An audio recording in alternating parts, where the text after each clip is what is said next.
Empezamos. Buenas tardes a todos. Ahora por la tarde seguimos con las jornadas dedicado, según el programa, a la arquitectura.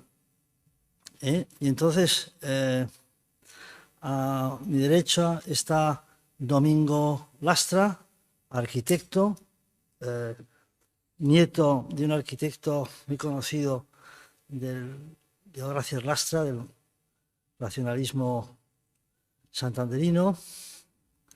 Luego también es un auténtico fenómeno cultural este Domingo, desarrolla, promueve todas las actividades culturales de Cantabria, ¿no? Y de Santander sobre todo.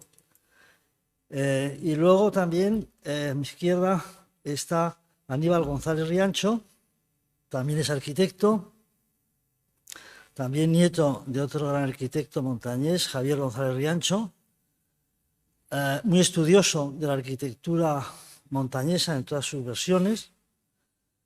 Y en fin, ya os dejo con uno de los dos. Javier, ¿empiezas tú? Sí. Pues hala. Empiezo yo. Hola, buenas tardes. Bueno, primero quiero agradecer a la Asociación Tajamar, a Luis y a Nines, el trabajo que hacen, que yo creo que nunca estará bien valorado para realizar estas jornadas que son magníficas por la gente y el nivel que tienen y además que tienen la deferencia de invitarme a mí, que no soy nada, que no sé, que no es que quiera hacerme modesto, es que en realidad no soy nada. Pero bueno, se lo agradezco en el alma. Y luego sí que quiero decirles que yo voy a hacer un trabajo, voy a hablar sobre Leonardo Rocabado y voy a hacer una exposición y que las fotografías no van a estar sincronizadas con lo que voy a decir. Es decir, que tienen la opción de ir viendo lo que pasa y seguirme si son capaces al tiempo, o si prefieren seguirme a mí y no ver las fotografías, bueno, pueden elegir entre esas opciones. Y luego, por último, decir que estoy abrumado porque aquí en la sala hay unos primeros espadas de la arquitectura y de la historia que, bueno, sí les ruego que sean clementes con lo que voy a decir y que todo lo hago con buena voluntad.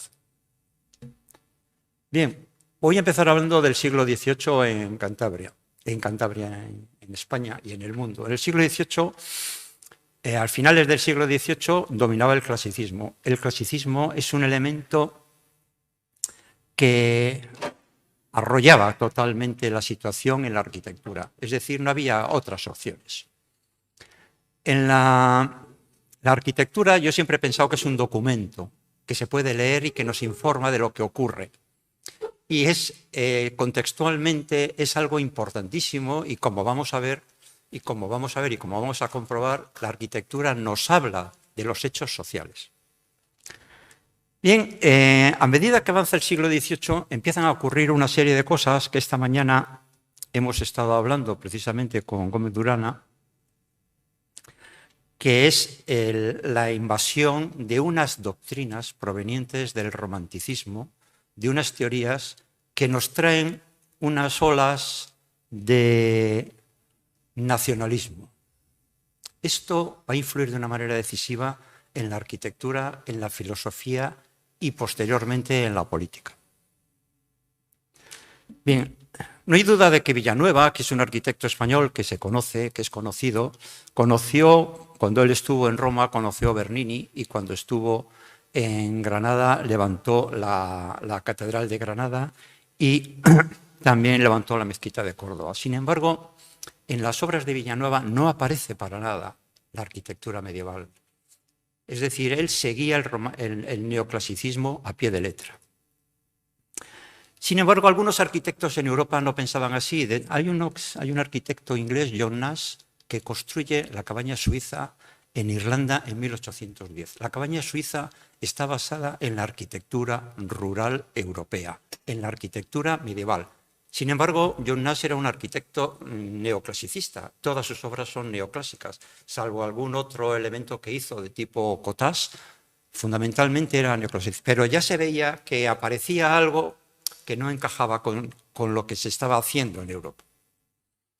Louis Duran, que es un arquitecto francés y que fue un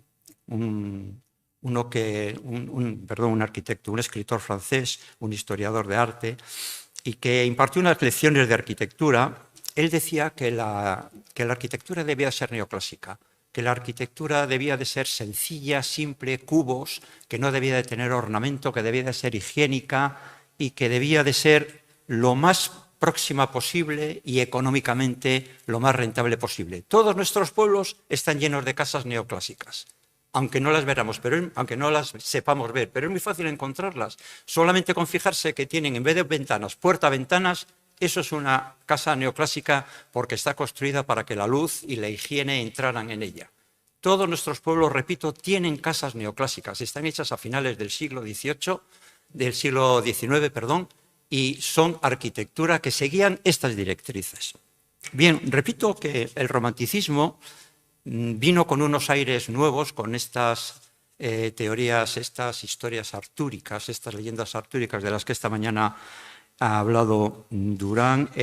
También se crean unos nuevos materiales en la construcción, el hierro, el hormigón, el cemento, y hay unos arquitectos que se salen, que son Víctor Horta, que son Otto Wagner, entre otros. Son arquitectos que no son partidarios del neoclasicismo, ellos hacen su arquitectura.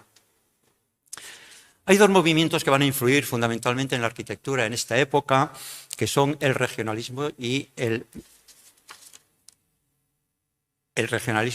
modernismo. Repito que como estos hechos que voy a relatar ocurren en un espacio muy breve de tiempo, no puedo relacionarles cronológicamente y entonces todas las diapositivas que aparecen y que van apareciendo están relacionadas, incluso pueden ocurrir durante la época de la que estoy hablando. A partir de la crisis del neoclasicismo que ocurre en el primer tercio del siglo XX, se produce la disolución del cuerpo histórico de la arquitectura estilístico. Hasta entonces he de decir que no se hablaba de estilos en la arquitectura. La arquitectura no tenía estilo, los estilos aparecen en la segunda mitad del siglo XIX. Dice, esta fragmentación no fue homogénea, dio lugar a paradojas como la de Schinkel, que es un arquitecto alemán, que es neoclásico, claramente neoclasicista, pero también hace obras neomedievales. A partir de ese momento no será difícil encontrar, a partir de la mitad del siglo XIX, estoy hablando, en cualquier ciudad europea, una iglesia historicista, un palacio neorrenacentista, un ayuntamiento neoclásico, un edificio de viviendas ecléctico y un mercado de hierro y cristal, todo construido en el mismo tiempo y quizás hasta por el mismo arquitecto. El nacionalismo, a este invitado no se le esperaba.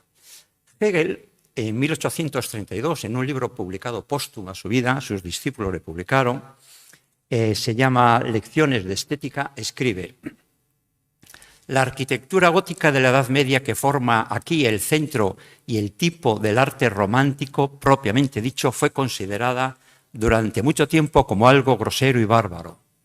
Fue Goethe, sobre todo, quien lo hizo valorar positivamente. Desde entonces se ha aprendido a valorar la armonía de sus formas arquitectónicas con el espíritu más íntimo del cristianismo. Está sembrando el germen de la arquitectura moderna. Esto es el neomedievalismo, este es el comienzo de lo que se dio a llamar el nacionalismo en la arquitectura. Hegel hace mención a Goethe sobre un artículo que escribió en el que hace una encendida defensa del carácter alemán de la arquitectura gótica de la Catedral de Estrasburgo. Los alemanes decían que la Catedral de Estrasburgo estaba hecha por un arquitecto alemán y que, por tanto, la arquitectura medieval era alemana. De hecho, ellos tomaron la escritura gótica y el neomedievalismo como algo insigne a su raza. Este sentimiento de ligar el estudio de la arquitectura al nacionalismo se extiende por toda Europa durante este siglo, desde Goethe hasta Boito, en el suyo estilo futuro de la arquitectura italiana en el 1880. Boito. en el que incluyen los episodios regionalistas que se trascienden y que penetran en el siglo XX. Los arquitectos españoles y de otros países se contagian de esta fiebre y se fijan en los estilos que tienen en su país, empiezan a mirar hacia atrás en su propio país. En España, el neomudéjar, el neomorisco, el alhambrismo, que no dejan de ser una arquitectura neomedieval, revival, como lo llaman los ingleses.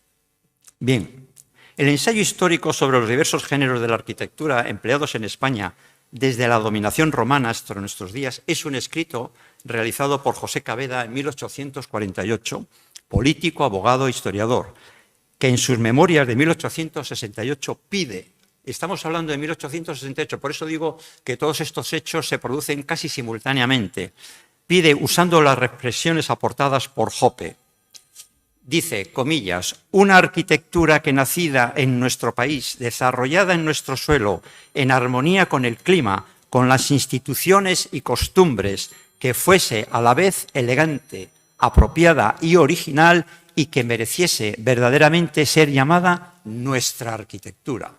Está reivindicando una arquitectura nacional. Se añade un componente racista.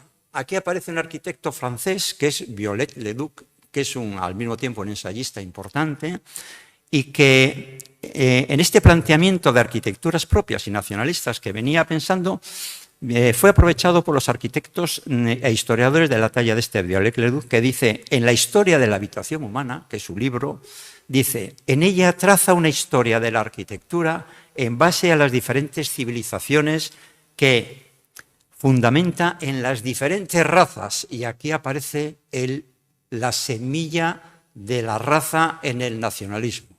Está creándose el nacionalismo racista en el siglo XIX. Luis Domènech y Montaner, y Puig y Calafat, son dos arquitectos catalanes, se apropian de esas ideas y buscan y encuentran una arquitectura nacional catalana, y esta teoría prende en ellos con mucha fuerza. Luis Domènech y Montaner escribe en busca de una arquitectura nacional. Están buscando la arquitectura catalana nacional. Y Puig y Calafat, en 1897, leyó en el Ateneo de Barcelona una conferencia hablando, que se titulaba El carácter diferenciador de la arquitectura catalana y castellana antiguas. Empieza a hacer diferencia entre lo catalán y lo castellano. Y dice, en ellas manifiesta que lo importante es determinar las especificidades incompatibles como prueba de dos nacionalidades diversas, cuyo origen, según él, en la diferencia racial, aria en Cataluña y semita en Castilla. Unos años más tarde, Boito dice, en la arquitectura italiana debe de estar por encima de todo estilo y debe tener un estilo nacional. Abro comillas. Pues más pronto o más tarde será necesario que exista una arquitectura italiana máxime que ahora Italia es una nación, es cuando se unifica Italia. Añade Boito que se debería hacer sobre la base de ensalzar en único estilo el italiano del pasado. Como vemos, se están formando las arquitecturas nacionales, pero están realizándose en base a una idea nacional que existía en Europa.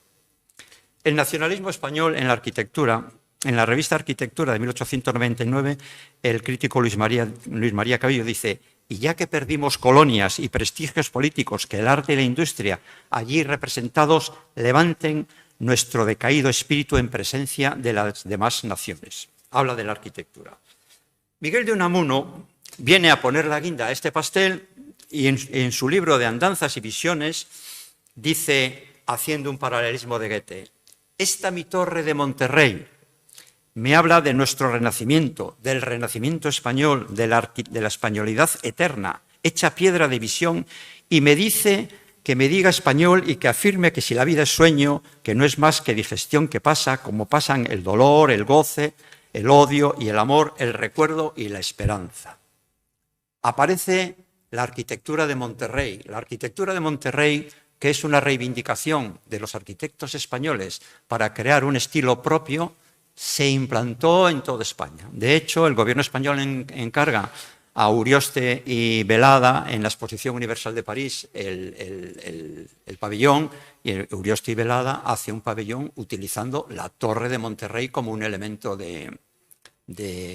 como una de las torres. Lo mismo pasará con posterioridad cuando hace lo mismo en la Exposición Internacional de 1911 en Roma, Eladio Laredo, exactamente lo mismo, el pabellón que utiliza es un pabellón con la Torre de Monterrey. Pero no solamente es eso, en Santander tenemos un ejemplo clarísimo en la Casa de Pardo. La Casa de Pardo, de Adolfo Pardo, que hizo González de Riancho, la torre es la Torre de Monterrey, no es una torre regionalista montañesa, no. Es la Torre de Monterrey. Es un edificio nacionalista español en el que se reivindica la españolidad de la arquitectura como tal. Ahí. ¿Que tiene elementos regionalistas? Tiene elementos regionalistas.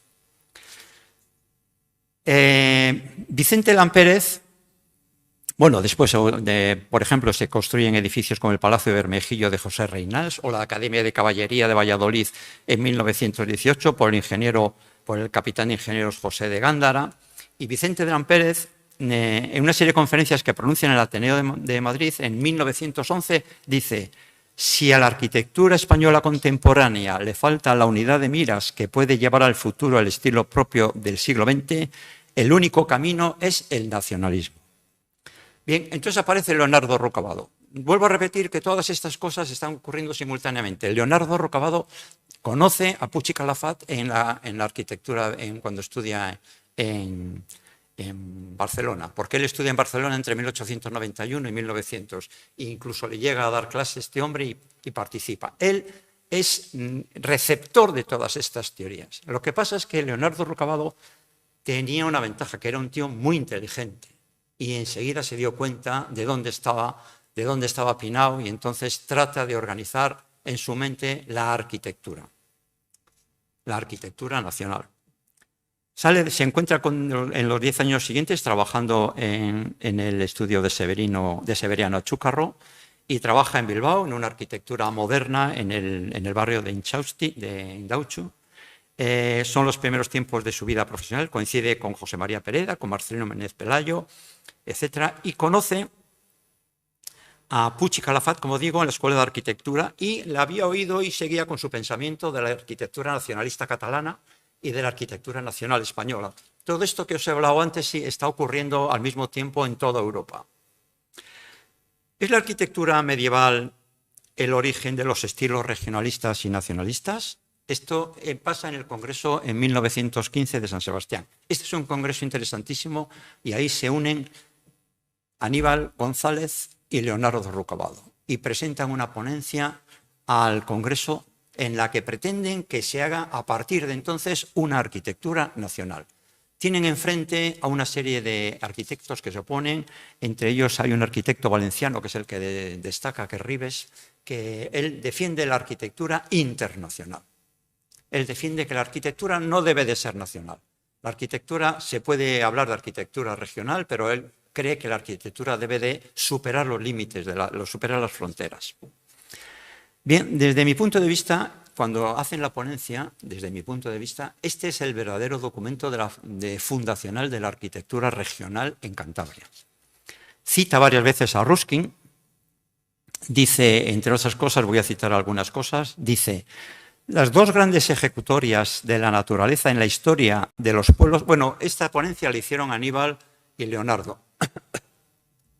Yo creo que fue Leonardo el que la hizo, porque aquí incluso llega a hablar de la arquitectura de Cantabria, aunque luego Aníbal González hace una arquitectura andalucista muy bonita en la zona de Andalucía, donde el que se lleva el gato al agua es Leonardo Rocavado, que es el que crea un estilo propio en la arquitectura montañesa, ¿no?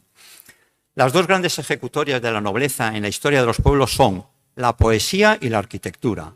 Ambas se compenetran, ambas tienen el mismo fondo espiritual, pero las distingue en favor de nuestro arte una gran diferencia en la expresión. Por eso, la época de Homero tiene su personalidad envuelta en sombras, mientras que la de Pericles brilla con la deslumbradora luz de los potentes monumentos.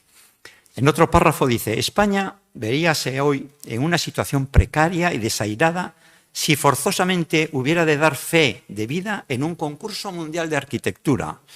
completamente divorciada de sus veneradas tradiciones, sin originalidad alguna en su producción, perecería su obra como una servil y desmembrada mezcla de cuantos matices y temperamentos circulan por el mundo, sin alma y significación española de ningún género. España, había habido una feria internacional en Italia, en Roma, en la que España había sido muy maltratada. No le habían dejado ni siquiera hablar en las ponencias, porque consideraban que España no tenía ninguna representación arquitectónica, y de eso se quejaban los arquitectos.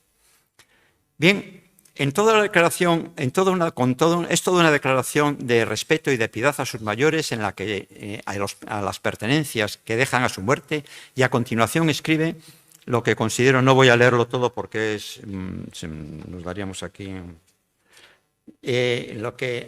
A continuación escribe lo que considero la base intelectual del regionalismo montañés. Dice: caso elocuente del culto del pasado de profunda veneración a la estirpe es el apego. Esto está hablando de la ponencia que hace él en San Sebastián. Luego está hablando de la arquitectura montañesa, luego esto lo ha escrito él. Dice: caso elocuente del culto del pasado de profunda veneración a la estirpe es el apego del montañés en los últimos siglos a la ejecutoria y al blasón. Muchos escritores, especialmente en el XVII, les hicieron blanco de sus sátiras. Quevedo, Hurtado de Mendoza, Calderón y Lope de Vega. Cita a escritores con origen montañés, oriundos todos ellos de aquella tierra montañesa. Mezclaron muchas veces sus enfáticos alardes de hidalguía con la zumba linajuda. No puede dudarse, sin embargo, que en aquellos bravíos riscos en los que los monumentos memorables de la historia patria, como vemos, todo esto está aderezado de una serie de elementos racistas, nacionalistas, patrióticos, que son los que en aquella época se usaban. Ha resonado desgarrador el grito de la raza, que con fiera sacudida ha dejado sentir sus irreductibles amores a la independencia. En aquellas imponentes 4 hermosas y pintorescas asperezas ha germinado el romántico fervor hacia las hazañosas glorias históricas, familiares, regionales, tal. Bien. Viollet-le-Duc, le cita varias veces a Viollet-le-Duc, dice Viollet-le-Duc: la historia de la habitación humana ha demostrado la persistencia de ciertos rasgos y procedimientos a través de los siglos, desde la más remota antigüedad hasta nuestros días. Rasgos y procedimientos que se pueden percibir en las construcciones peculiares. Todo esto que estoy hablando son ideas de Leonardo Ruccabado, no son ideas mías, no sé, aunque yo ponga mucho énfasis en hacerlo, no os penséis que yo estoy defendiendo aquí nada. Hasta nuestros días, rasgos y procedimientos que se pueden percibir en las construcciones peculiares de las diversas razas y familias, sin que las grandes emigraciones, invasiones y cruces hayan sido suficientes para oscurecerlas. Él considera que pervive la arquitectura como tal, que aunque ha habido invasiones y ha habido influencias, la arquitectura como tal pervive. Leonardo Ruccabado, entre otras cosas, cuando se retira, aquí se retira, vive en Santander y se dedica a hacer, porque Leonardo se murió muy joven, murió en el 18 con la gripe y murió con 28 años, me parece que se murió, o alguna cosa así, o 38. 41 años, sí, con 41 años se murió muy joven, la gripe española.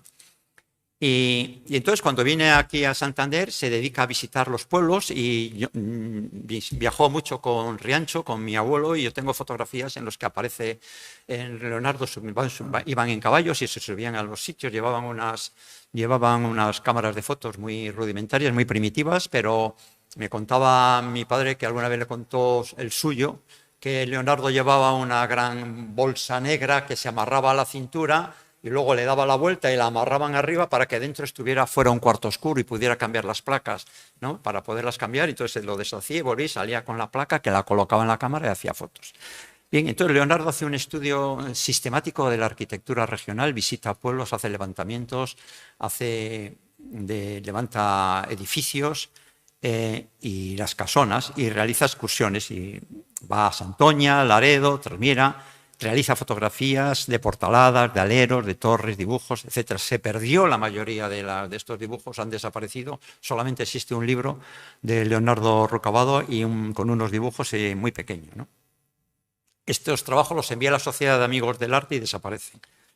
A partir de ahí aparece una nueva teoría, que es el eclecticismo, que en realidad estaba subyacente. El eclecticismo es que no se daban cuenta, pero es que estaba ahí. los arquitectos estaban haciendo arquitectura moderna utilizando elementos de distintas arquitecturas.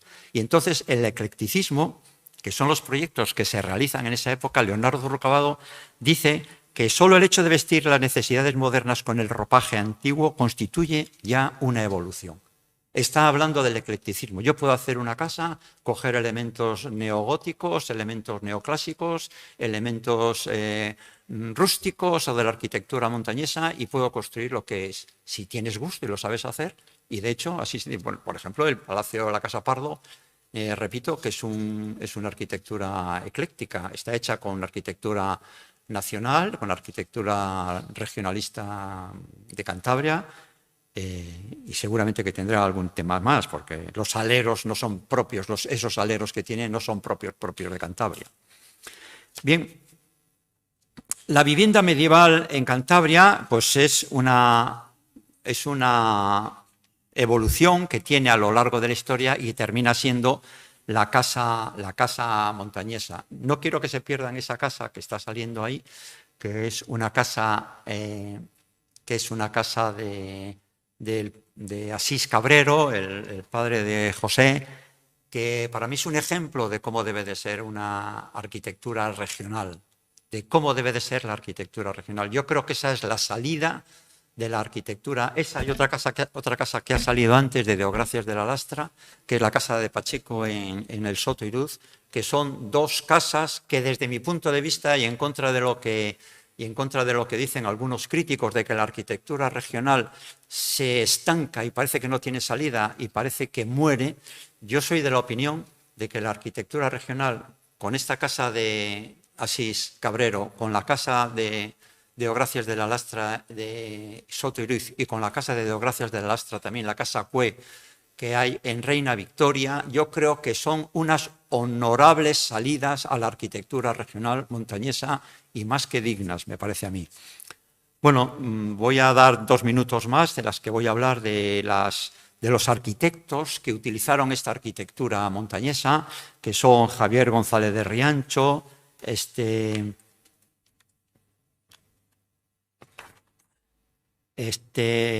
Fernández Quintanilla en el edificio de Correos, que le gana en un concurso, Gonzalo Bringas, ¿vale?, que hace la Casa Maza, la Quinta Maza, Valentín Lavín Casalís, Jorge Gallegos, que proyecta las escuelas de Ramón Pelayo, Emilio Torriente, Ramiro Sáez Martínez, que hace unas viviendas ahí en la Plaza de las Estaciones neorregionalistas que a mí me parecen una maravilla. Bueno, a mí Sáez Martínez me encanta, es un arquitecto sensacional. Y vuelvo a repetir que Deogracias de la Lastra, para mí también un grandísimo arquitecto, junto con Asís Cabrero, son los que le ponen el punto final y le ponen el punto, vamos a llamarle, la salida, le dan una salida a la arquitectura regional que puede encajar perfectamente con la arquitectura moderna y la arquitectura internacional, el estilo internacional que a partir de 1950 o 1930 impera. No quiero terminar sin decir que Rucabado tiene algo que para mí es inigualable. Es el creador de un estilo. ¿A qué arquitecto no nos gustaría ser los creadores de un estilo en la arquitectura?